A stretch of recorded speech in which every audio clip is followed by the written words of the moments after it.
কেন কেন এত দাম? একটা প্রশ্ন আসে না যে ইমানটা কি দিয়ে বানানো? এমন কি হলো, এমন কি পদার্থ তার মধ্যে আসে এত বিশ্বের সমস্ত পাউন্ড, ডলার, দিরহাম, দিনার, স্বর্ণ, রূপা, প্রাসাদ সবকিছুর চেয়ে বেশি দামি? এই জন্য যে গোটা বিশ্বটা একদিন ধূলিসাৎ হয়ে যাবে, খতম হয়ে যাবে, ধ্বংস হয়ে যাবে, কিন্তু এই অনুপরিমাণ ইমানের বদলায় আল্লাহ তাআলা আখিরাতে একজন মুমিনকে যা দিবেন তা কখনো শেষ হবার না।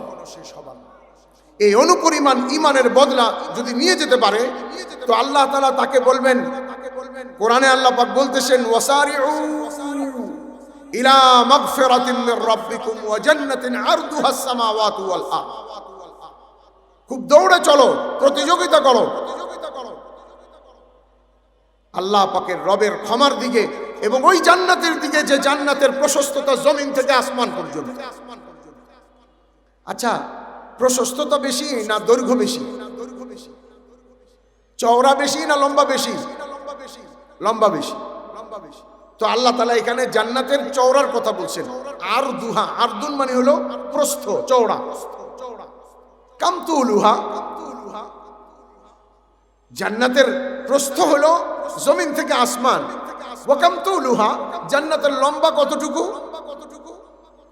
এক বুজুর্গ ছিলেন দাওয়াত ও তাবলীগের ময়দানে, এক সিংহ পুরুষ ছিলেন, এক পাহাড়ের মতো এক আলেম ছিলেন, হযরত মাওলানা ওমর পালনপুরি রাহমাতুল্লাহ আলাইহি। তিনি বলতেন, আমরা দুনিয়াতে সবচেয়ে বড় জায়গা দেখছি জমিন থেকে আসমান, এটা জান্নাতের প্রশস্ততা বা প্রস্থ। লম্বা এর চেয়ে বেশি দেখি নাই, যার কারণে আল্লাহ বললেও বুঝবো না। উনি বলতেন, জান্নাতের লম্বা কতটুকু ইনশাআল্লাহ জান্নাতে গিয়ে দেখে নেব। বাকি এটা থেকে অনুমান করা যায়, ইমানের সাথে কেউ যদি একবার সুবহানাল্লাহ পড়ে, এক সুবহানাল্লাহর বিনিময়ে আল্লাহ তাআলা তাকে কি দিবেন? তাফসীরে জালালাইনের মধ্যে আসে, আল্লাহ তাআলা তাকে জান্নাতের মধ্যে একটা বৃক্ষ রোপণ করে দিবেন, যে বৃক্ষের পরিধি, ছায়া 100 বছর পর্যন্ত একটা ঘোড়া দিন রাত 24 ঘন্টা মুসলসল কন্টিনিউস দৌড়াইবার পরেও তার ছায়া অতিক্রম করতে পারবে না। আর এই ছায়াটা কতটুকু হয়? যদি ঘোড়াটা পার আওয়ার 50 কিলোমিটার, 50 কিলোমিটার দৌড়ায়, তাহলে হিসাব করে দেখছি 4,32,00,000 কিলোমিটার এক গাছে, এক গাছে। যে দুনিয়াতে 10 বার সুবহানাল্লাহ পড়বে 10টা গাছ, যে দৈনিক 100 বার পড়বে, তার গোটা জীবনে যতবার সুবহানাল্লাহ পড়বে তত গাছ। এটা আমার বাবার বক্তব্য নয়, এটা মুহাম্মদুর রাসূলুল্লাহ সাল্লাল্লাহু আলাইহি ওয়াসাল্লামের, আল্লাহ ও তার রাসূলের বক্তব্য। কিন্তু আমাদের এই দুনিয়ার এই অপরচুনিটি, দুনিয়ার এই সুযোগ, দুনিয়ার এই বিরাট আখিরাত কামাই করার, ঈমান কামাই করার যে এক সুযোগ আল্লাহ তাআলা আমাদেরকে দিয়েছিলেন, যে ঈমান কামাই করলে আমরা আখিরাতে এত বিরাট পুরস্কারে পুরস্কৃত হতাম, কেন পারছি না? কেন সম্ভব হচ্ছে না? কে আমাদেরকে বাধা দিল? আমাদেরকে যারা যারা বাধা দিছে, চাকরি আছে, ব্যবসা আছে, বিবি আছে, বাচ্চা আছে, তবে এরা কিন্তু প্রকৃতপক্ষে প্রতিবন্ধক না। এদের জীবনে যখন দিন থাকবে না, তাহলে এই বেদিন স্ত্রী, বেদিন বলতে যার জীবনে ইসলাম নাই, আল্লাহর হুকুম নবীর তরিকা নাই, সে স্বামীর জন্য আখিরাতে জান্নাতের বাধা। যে সন্তানের জীবনে দিন নাই, সে সন্তান বাবার জন্য জান্নাতে প্রবেশের বাধা। যে দোকানে দিন নাই, যে বেচা কিনায় দিন নাই, সে বেচা কিনা ওই ব্যক্তির জন্য, ওই তাজের আর ওই ব্যবসায়ীর জন্য জান্নাতে যাওয়ার বাধা। যে অফিসে দিন নাই, ওই অফিস ওই ব্যক্তিকে জান্নাতে যাওয়ার জন্য বাধা। তবে এই সকল বিষয়গুলি যদি ইসলাম থাকে, দিন থাকে, তবে এরা জান্নাতে যাইতে সাহায্যকারী, স্ত্রী জান্নাতে যাওয়ার জন্য সহধর্মিনী, সাহায্যকারী, সন্তান সাহায্যকারী, দোকান সাহায্যকারী, তিজারত সাহায্যকারী। তবে আমাদের জীবনের মোক্ষম জিনিসটা আজকের যুগে যে প্রতিবন্ধকতা দাঁড়িয়েছে, সে প্রতিবন্ধকতা মোবাইল। আমাদের জীবনের অধিকাংশ সময় যুবকের যৌবন, মেধাবী লোকের মেধা, সম্পদশালীর সম্পদ, আখলাকওয়ালার আখলাক, চরিত্র সবকিছু আমাদের কাছ থেকে হরণ করে নিচ্ছে। আর আমরা আমার বাবার হালাল টাকায় কিংবা নিজের কষ্টার্জিত হালাল টাকায় দিনের পর দিন সেট পরিবর্তন করে ঈমান বিধ্বংসী এই কাজ করেই যাচ্ছে। আল্লাহ আমাকে আপনাকে তৌফিক দেন যে আমরা এটা থেকে ফিরে আসি। আজকে আমার কামরাঙ্গীরচর জামিয়া নুরিয়াতে আলোচনা ছিল, আমি ওইখানে মুহতামিম সাহেবের কাছে আবেদন করে আসছি। আজকে ইমাম সমাজের সভাপতি সাহেবের কাছে এবং ওলামাদের কাছে আমি আবেদন করছি, নিবেদন করছি, এটার বহুল আলোচিত মসজিদে মসজিদে এবং বিশেষ করে সেমিনার করে যুবকদেরকে আলাদা করে বুঝানো হোক। এই জিনিসের ব্যবহার যদি সঠিক না হয়, তাহলে বিছানার ভিতরে সাপ নিয়ে ঘুমানো যতটা ভয়ঙ্কর, তার চেয়ে বেশি বালিশের কাছে মোবাইল ভয়ঙ্কর। মা আল্লাহ পাকের দেয়া নিয়ামত, বাবা আল্লাহ পাকের দেয়া নিয়ামত। আমাদের বাংলাতে একটা প্রবাদ আছে, দাঁত থাকতে মানুষ দাঁতের মর্ম বুঝে না। মানে তখন এটাকে যত্ন নেয় না, খেয়াল করে না। কিন্তু যখন দাঁত চলে যায়, তখন গোশত দেখলে, হাড্ডি দেখলে, সিমের বিচি দেখলে মনে পড়ে, হায় আমারও একদিন দাঁত ছিল। কোন যুবক যখন শক্ত জিনিসকে চিবিয়ে খায়, তো বৃদ্ধ মুখে না বললেও মনে মনে বলে, তোমার মতো একদিন আমিও ছিলাম। অর্থাৎ দাঁত থাকতে দাঁতের মর্ম না বোঝার অর্থ হলো নেয়ামত পেয়ে নেয়ামতের কদর না করা, এটারই ভিন্ন শব্দ।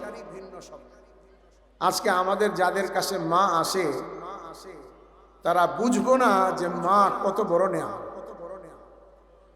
যারা চলে গেছে তাদের মতো বুঝবো না, অন্ততপক্ষে যারা হারিয়ে ফেলেছে, শেষ হয়ে গেছে।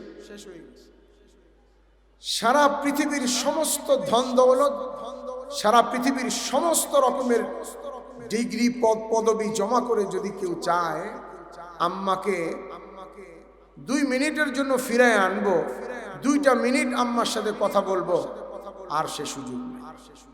মা অনেক বড় নেয়ামত। কেউ বলেছিলেন,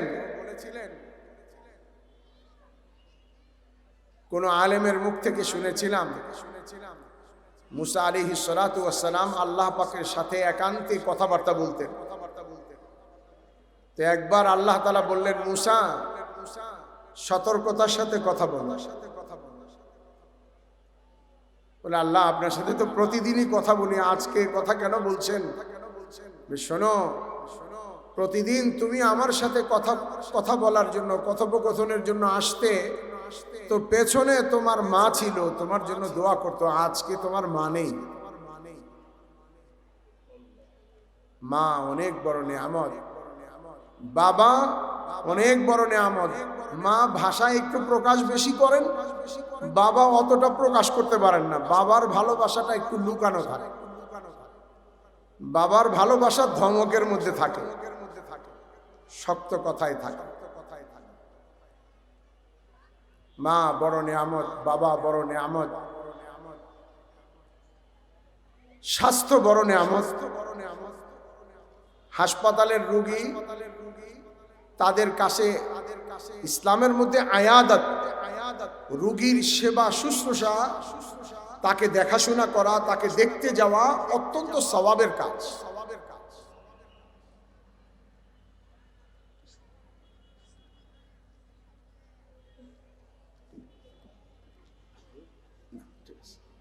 অত্যন্ত সওয়াবের কাজ। এত সওয়াবের কাজ যদি সকালবেলা কেউ কোনো রোগী দেখে, তো রাত পর্যন্ত 70,000 ফেরেশতা তার জন্য দোয়া করে। আল্লাহ, এখানে ডাক্তার আছেন, ডাক্তাররা নিয়ত করে নেন, রোগী তো দেখবই, কিন্তু নিয়ত করে যাব সকালবেলা যে আমি একজন ইমানদার রোগীকে আল্লাহর জন্য দেখব। ভিজিট নিয়ে অসুবিধা নাই, কিন্তু খালেস আল্লাহর জন্য। আর যদি আল্লাহ আপনাকে অ্যাবিলিটি দিয়ে থাকে, তো 1-2 জন রোগী এরকম দেখেন যে বুঝেন যে সে তার সাধ্য বা তার সক্ষমতাটা কম, তাহলে 1-2 জন রোগী থেকে ভিজিট না নিয়ে এটাকে ইখলাসটাকে আরো বেশি পাকাপোক্ত করি যে আল্লাহ এটা আমি আপনার জন্যই করলাম, আমার জন্য রাখলামই না। অনেক বড় সঞ্চয় হবে। ধন সম্পদও আল্লাহ পাকের দেয়া নেয়ামত। তবে এটা তেমন বেশি গুরুত্বপূর্ণ নিয়ামত না, কারণ এই নিয়ামতটা আমাদের থেকে আলাদা হবেই, চাই আমি হই চাই সম্পদ হই। কেউ যদি মনে করে যে না না ধন সম্পদ আমি আলাদা করতে পারবো না, অনেক কষ্ট করে কামাই করছি, দিন মজুরি করছি, মাটি কাটছি, ইট ভাঙছি, তারপরে ফুটপাতে দোকান দিছি, রাত জাগছি, তারপরে দোকান হইছে, এরপরে শোরুম হইছে, এখন আমি কোম্পানির মালিক হইছি, এই সম্পদ তো হাতছাড়া করবই না। আপনি নিয়ত করেন চাই না করেন হাতছাড়া করতেই হবে। কারণ মৃত্যুর সময় ধন সম্পদ সাথে নিয়ে যাওয়া যাবে ভাই? কেন নেওয়া যাবে না? বলেন তো, কেউ একজন বলেন কেন নেওয়া যাবে না? জি, অর্থাৎ আখেরাতে এই জিনিস কোনো কাজে লাগে না। এইটা তো একটা কারণ, কারণ আরো একটা আছে, বলবো? আচ্ছা, একটা কারণ তো বুঝে আসে আমাদের, এটা বাস্তব, যে কেউ যদি বলে যে দেখেন আমাকে আজিমপুরে কবর দেওয়ার দরকার নাই, আমার গ্রামের বাড়িতে কবর দিবেন, আমার কবরটা এই বাংলাদেশ মাঠ পরিমাণ বড় করে গর্ত করে আমার ব্যবহৃত chair table wardrobe dressing table আমার খাট বিছানা বালিশ জামা কাপড় চশমা ঘড়ি যা আছে আমার সব কবরে দিয়ে দিবেন, তবুও নিতে পারবে না।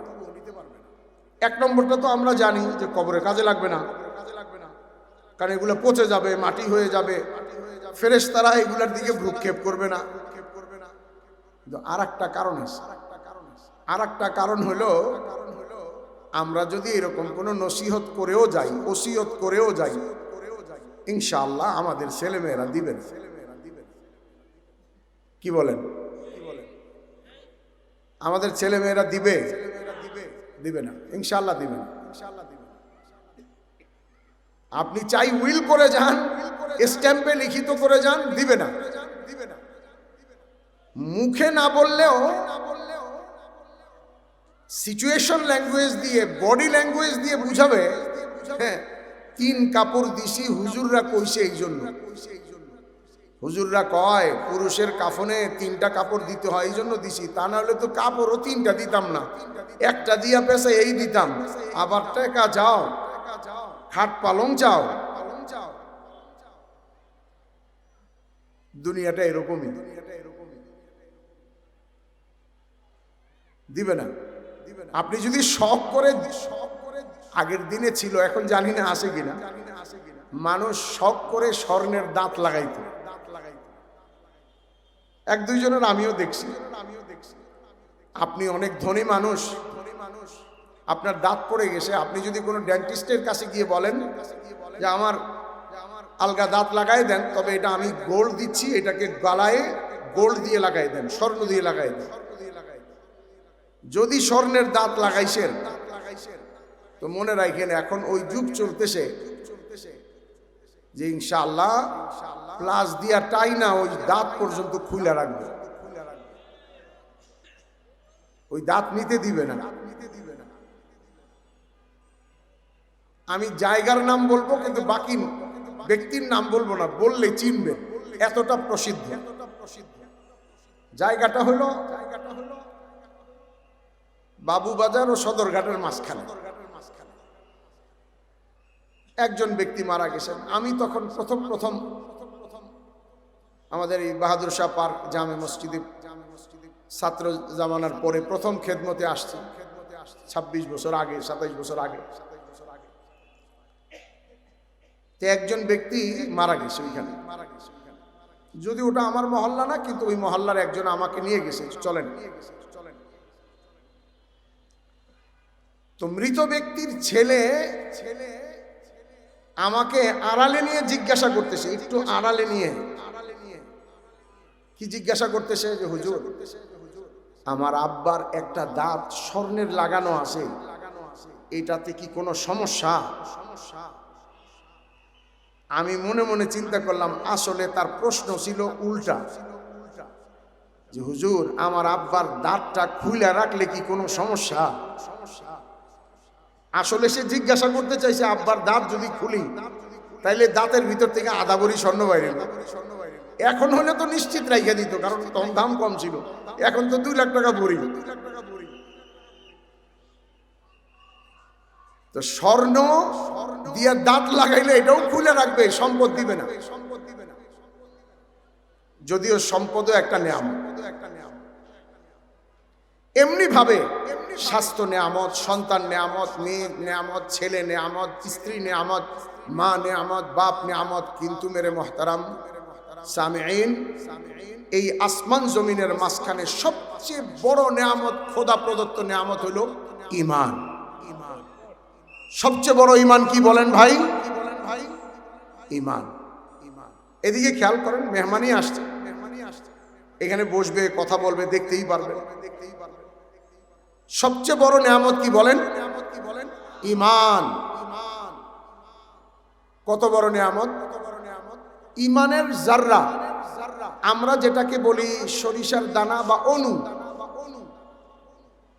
অণু পরিমাণ ঈমান যদি এক পাল্লায় রাখা হয়, অপর পাল্লাতে ফিজি আইল্যান্ড থেকে শুরু করে উত্তর কোরিয়া, দক্ষিণ কোরিয়া, জাপান, চীন, রাশিয়া, তারপরে Indonesia, Malaysia, Cambodia, Vietnam, Bangladesh, India, Pakistan, তারপরে ইরাক, ইরান, ওমান, কাতার, কুয়েত, জর্ডান, এমারাত মুত্তাহিদা আরবিয়া, এরপরে তুরস্ক, তারপরে জার্মান, তারপরে নেদারল্যান্ড, সুইডেন, নরওয়ে, এরপরে America, Panama, Mexico, Latin America পর্যন্ত সারা বিশ্বের সমস্ত ধন সম্পদ, স্বর্ণ রূপা অপর পাল্লায় রাখেন, আল্লাহর কসম ওই অনুপরিমাণ ঈমানের পাল্লা বেশি ভারী হবে।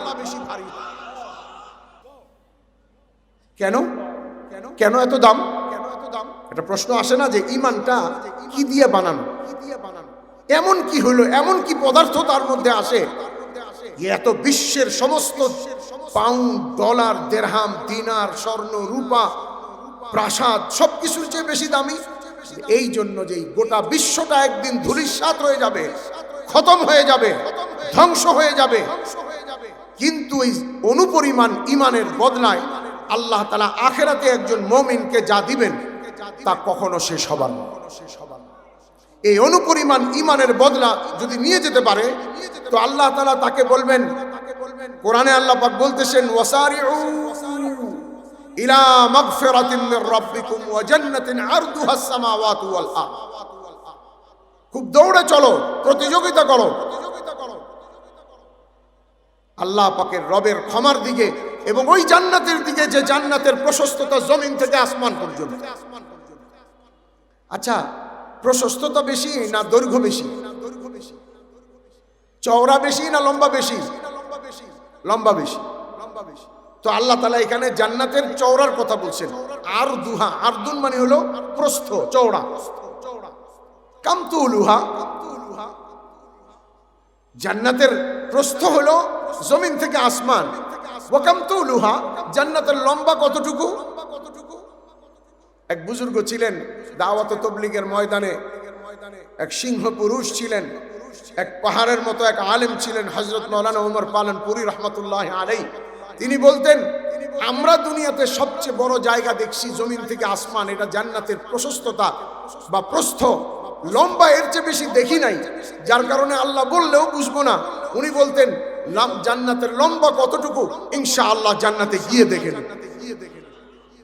বাকি এটা থেকে অনুমান করা যায়, ঈমানের সাথে কেউ যদি একবার সুবহানাল্লাহ পড়ে, এক সুবহানাল্লাহর বিনিময়ে আল্লাহ তাআলা তাকে কি দিবেন? তাফসীরে জালালাইনের মধ্যে আসে, আল্লাহ তাআলা তাকে জান্নাতের মধ্যে একটা বৃক্ষ রোপণ করে দিবেন, যে বৃক্ষের পরিধি, ছায়া 100 বছর পর্যন্ত একটা ঘোড়া দিন রাত 24 ঘন্টা মুসলসল কন্টিনিউস দৌড়াইবার পরেও তার ছায়া অতিক্রম করতে পারবে না। আর এই ছায়াটা কতটুকু হয়? যদি ঘোড়াটা পার আওয়ার 50 কিলোমিটার, 50 কিলোমিটার দৌড়ায়, তাহলে হিসাব করে দেখছি 4,32,00,000 কিলোমিটার এক গাছে, এক গাছ। যে দুনিয়াতে 10 বার সুবহানাল্লাহ পড়বে 10টা গাছ, যে দৈনিক 100 বার পড়বে, তার গোটা জীবনে যতবার সুবহানাল্লাহ পড়বে তত গাছ। এটা আমার বাবার বক্তব্য নয়, এটা মুহাম্মদুর রাসূলুল্লাহ সাল্লাল্লাহু আলাইহি ওয়াসাল্লামের, আল্লাহ ও তার রাসূলের বক্তব্য।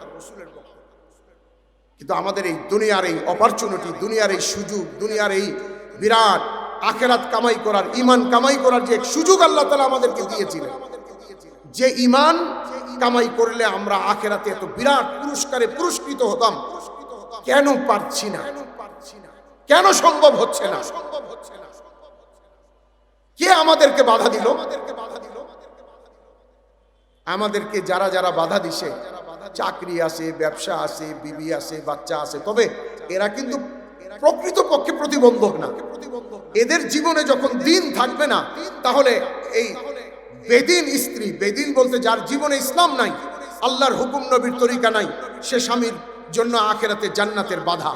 যে সন্তানের জীবনে দিন নাই, সে সন্তান বাবার জন্য জান্নাতে প্রবেশের বাধা। যে দোকানে দিন নাই, যে বেচা কিনায় দিন নাই, সে বেচা কিনা ওই ব্যক্তির জন্য, ওই তাজের আর ওই ব্যবসায়ীর জন্য জান্নাতে যাওয়ার বাধা। যে অফিসে দিন নাই, ওই অফিস ওই ব্যক্তিকে জান্নাতে যাওয়ার জন্য বাধা। তবে এই সকল বিষয়গুলি যদি ইসলাম থাকে, দিন থাকে, তবে এরা জান্নাতে যাইতে সাহায্যকারী, স্ত্রী জান্নাতে যাওয়ার জন্য সহধর্মিনী, সাহায্যকারী, সন্তান সাহায্যকারী, দোকান সাহায্যকারী, তিজারত সাহায্যকারী। তবে আমাদের জীবনের মোক্ষম জিনিসটা আজকের যুগে যে প্রতিবন্ধকতা দাঁড়িয়েছে, সে প্রতিবন্ধকতা মোবাইল। আমাদের জীবনের অধিকাংশ সময় যুবকের যৌবন, মেধাবী লোকের মেধা, সম্পদশালীর সম্পদ, আখলাকওয়ালার আখলাক, চরিত্র, সবকিছু আমাদের কাছ থেকে হরণ করে নিচ্ছে। আর আমরা আমার বাবার হালাল টাকায় কিংবা নিজের কষ্টার্জিত হালাল টাকায় দিনের পর দিন সেট পরিবর্তন করে ঈমান বিধ্বংসী এই কাজ করেই যাচ্ছে। আল্লাহ আমাকে আপনাকে তৌফিক দেন যে আমরা এটা থেকে ফিরে আসি। আজকে আমার কামরাঙ্গীরচর জামিয়া নুরিয়াতে আলোচনা ছিল, আমি ওইখানে মুহতামিম সাহেবের কাছে আবেদন করে আসছি।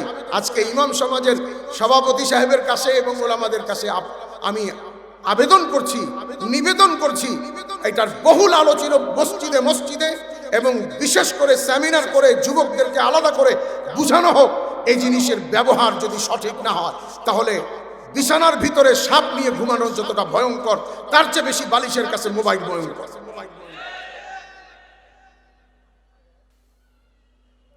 ঈমান কামাই করার জন্য আল্লাহ আমাকে আপনাকে দুনিয়াতে সুযোগ দিয়েছেন।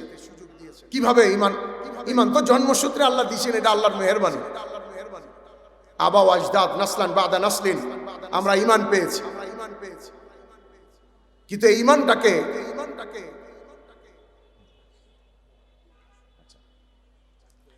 এই ঈমানকে আল্লাহ দিয়ে দিয়েছেন, তবে ঈমানটাকে একটু বাড়াইতে হবে। কি করতে হবে? বাড়াইতে হবে। এর উদাহরণ হলো, ইলেকট্রিসিটি আসে, কারেন্ট আসে, কিন্তু ভোল্টেজ যেটা থাকার কথা 220 220 ভোল্টেজ, এইটা আসে 120 130। ভোল্টেজ কম থাকার কারণে লাইট জ্বলে, তবে হ্যারিকেনের মতো, কুপির মতো।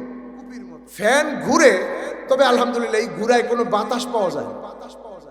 ফ্যানের পাখা দেখা যায় যে মাথা ঘুরাইবার মতো ঘুরতেছে। ফ্যান ঘুরে, বাতাস নাই, লাইট জ্বলে, আলো নাই। এসির সুইচ দিলে তো সব বরবাদ হয়ে যায়, সবই জায়গা। এসি ঠান্ডা বাতাস দেয় না, ওভেনে লাগাইলে খানা গরম হয় না, ওয়াশিং মেশিন চালাইলে কাপড়ের চাকা ঘুরে না। বলে কারেন্ট কি নাই? বলে আসে। বলে তাহলে হয় না কেন? বলে যতটুকু থাকার কথা ততটুকু নাই। আমাদের কাছে ঈমান আসে, নিশ্চিত রূপে আমরা ঈমানদার, কিন্তু আমাদের ঈমানটা এত দুর্বল যে দুর্বলতার কারণে আমাদের মৌজুদা উপস্থিত ঈমানদারকে বলা যায় আইসিইউ কিংবা সিসিইউর রোগীর মতো। সিসিইউর রোগী আসে না,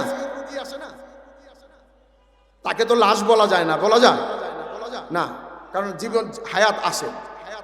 কিন্তু যদি তার ছেলে অ্যাটেন্ডেন্স, তার ছেলে থাকে, আপনি যদি গিয়ে বলেন, ভাই তোমার আব্বুর লাশটা কোথায়, একটু দেখাও তো আমাকে, তো ছেলে খুশি হবে না রাগ করবে? রাগ করবে। আপনি এটা কি বলেন?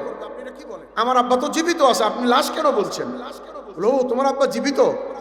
তাহলে আমি কোরবানির গোশত ভুনা করে আনছি, আর আমাকে পুরান ঢাকার টানা পরোটা আনছি তোমার আব্বার জন্য, বসাও একটু খাওয়াই। বলে না আব্বা তো খাইতে পারে না, আব্বার নাকে পাইপ লাগানো আছে অথবা হাতে স্যালাইন লাগানো আছে, ওইটা দিয়ে খা। ও আচ্ছা, তাহলে তোমার আব্বারে বসাও, আমি একটু কথাবার্তা বলি। বলে না কথা বলতে পারে না। বলে তোমার আব্বারে একটু তাকাইতে বলো, আমি একটু সালাম দেই। বলে না আব্বা তাকাইতে পারে না। বলে তাইলে তোমার আব্বার মাথায় একটা মাছি বসে রয়েছে, বলো তো এটা খেদাইতে। বলে না আব্বা এটা খেদাইতেও পারে না। তো আব্বা লাশ না, কিন্তু জীবন্ত মানুষের কোনো কামও করতে পারে না। আমরা ঠিক তেমনি ভাবে বেঈমান তো না, নিশ্চিত আমরা ইমানদার, তবে আমাদের ইমান এত দুর্বল যে ইমান দিয়ে ফজরের নামাজ পড়া যায় না, যে ইমান দিয়ে আটানোর জন্য মিথ্যা কথা বলতে হয়, যে ইমান আমাদেরকে পর্দা তো করতে দেয় না, পর্দার কথা বললে মনে করে হুজুররা ব্যাকডেটের মানুষ, যে ইমান আমাদেরকে হারাম কামাই থেকে বাঁচাইতে পারে না। সুতরাং এই ইমানটাকে বর্ধিত করার অনেক পথপন্থা ওলামা ইকরাম কিতাবাদের মধ্যে লিখছেন। আমি আপনাদের সামনে চারটা বলবো, সংক্ষিপ্ত গুণে আমি আজ করতে পারতেছি, পরবর্তী মেহমান আসছে, এই জন্য আমি শুধু গুণে বলে দিব চারটা জিনিস, ইমান বর্ধিত করার চারটা। নাম্বার 1, শুকর আদায়। মানুষ যখন কোনো নিয়ামত প্রাপ্ত হয় আর ওই নিয়ামতের শুকর আদায় করে, কৃতজ্ঞতা প্রকাশ করে, তো আল্লাহ তাআলার উসুল লা ইন শাকারতুম লা আযীদান্নাকুম, তুমি যদি এই নিয়ামতের শুকর আদায় করো আমি তোমার নিয়ামতকে আরো বাড়াই দেব। আমি যদি বলি আল্লাহ আপনি আমাকে ঈমান দিবেন, আপনি আমাকে রাজা বানান নাই, বাদশা বানান নাই, কোটিপতি বানান নাই, 20 তলাওয়ালা বানান নাই, আপনি আমাকে আমেরিকানদের মতো টল ফিগারের ফর্সা বানান নাই, তাতে আমার কোনো আফসোস নাই, কারণ আপনি আমাকে ইমানদার বানিয়েছেন, আলহামদুলিল্লাহ। যদি এই শুকর আদায় করা যায় তো আল্লাহ ইমান বাড়াই দিবেন। 1। 2 নম্বর ইমান বাড়াইবার পদ্ধতি হলো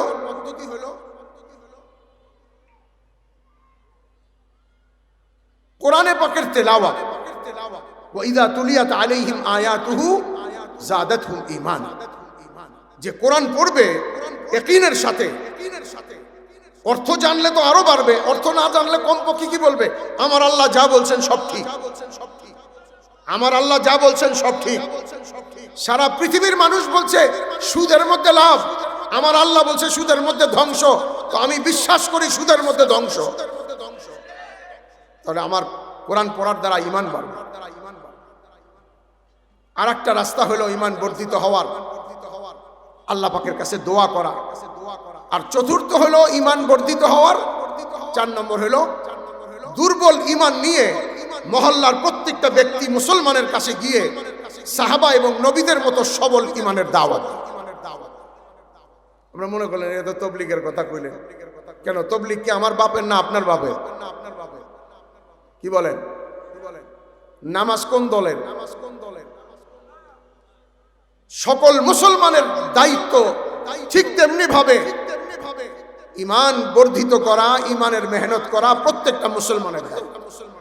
এই জন্য ঈমানকে বাঁচানোর, বৃদ্ধি করার পরে এটা বাঁচাইবার জন্য 4 রাস্তা। 1 নম্বর কাম হলো ঈমানের যত মজলিস হয়, যে আমরা বসছি এরকম যত ঈমানি আলোচনার মজলিস হয়, সেখানে নিজেকে মুখাপেক্ষী মনে করে বসবো, শুনবো এবং বিশ্বাস করব আল্লাহ ও তার রাসূল যা বলছেন হক এবং সত্য। 2 নম্বর হলো নেক লোকের সোহবতে যাব। যেরকম সংস্পর্শে, চুম্বকের সংস্পর্শে যেমন লোহা চুম্বক হয়, আসহাবে কাহাফের সংস্পর্শে কুকুর গিয়ে এমনিতে কাউরে কুত্তা কয়ে দেখেন না, রাগ হয়ে যাবে, গালি হয়ে যাবে। কিন্তু আসহাবে কাহাফের সূরা কাহাফের তেলাওয়াতের সময় যখন আপনি তেলাওয়াত করতে গিয়ে বলবেন ওয়াকালবুহুম বাসিতুল যিরাইহি বিল ওয়াসিদ, তো প্রতিটি অক্ষরে যেমন নেকি, কুকুর শব্দটি উচ্চারণের কালবুনের কাফ লাম বায়ের উপরেও 10টা করে নেকি। এই কুকুরে কি আসে এমন? বলে সোহবত ছিল ঈমানওয়ালাদের, ঈমানের সংস্পর্শে যাওয়া, ঈমানের দাওয়াত দেওয়া, ঈমানের পরিবেশ, এনভায়রনমেন্ট তৈরি করা। আল্লাহ পাক আমাকে আপনাকে সকলকে আমাদের এই দুনিয়ার এই ক্ষুদ্র জীবনটাকে, আল্লাহ প্রদত্ত এই অপরচুনিটিকে কাজে লাগায়ে ঈমানকে রক্ষা করে, ঈমানকে বৃদ্ধি করে, ঈমানকে বাঁচায়ে নেক আমলের সাথে আল্লাহ তাআলা দুনিয়া থেকে যাওয়ার তৌফিক দান করেন। ওয়া আখির দাওয়ানা আলহামদুলিল্লাহি রাব্বিল আলামিন।